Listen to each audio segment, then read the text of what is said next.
Le vendredi, c'est une grande joie pour Preillet de savoir qu'elle va rentrer chez elle pour le week-end.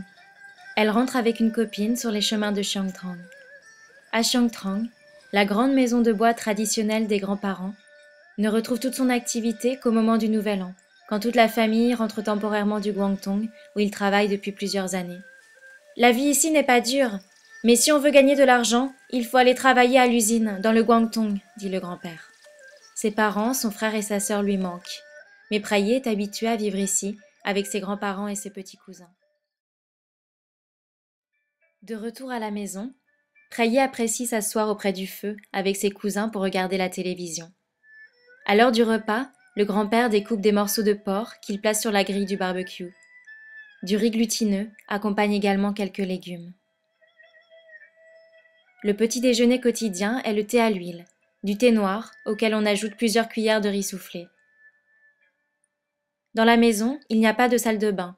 L'arrivée d'eau au pied de la maison est la seule source d'eau courante. Preillet va tout de même laver ses longs cheveux au robinet pour être propre avant le retour à l'école. Le samedi, tout le monde va se rendre dans la montagne pour travailler la terre. Preillet aussi, comme ses cousins, va aider à la tâche. Les grands-parents possèdent plusieurs parcelles de terre où sont plantés des camélias. Le travail est difficile. Le terrain et la petitesse des arbres obligent à garder une position courbée pendant plusieurs heures.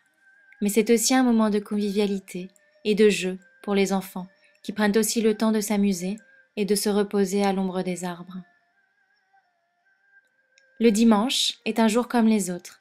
Preillet ne change pas ses vêtements, bien qu'ils soient un peu sales, ils conviennent encore. Sa garde-robe est simple, quelques t-shirts et un pantalon de rechange. Ses belles tenues miao sont rangées dans une valise et ne seront revêtues qu'au moment du Nouvel An ou pour de grandes occasions.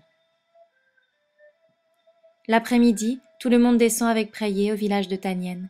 Preillet retrouve l'entrée de l'école et laisse ses grands-parents remonter avec ses cousins dans la montagne. Preillet attendra encore une fois la fin de la semaine avec une petite impatience, comme beaucoup de ses jeunes camarades du dortoir.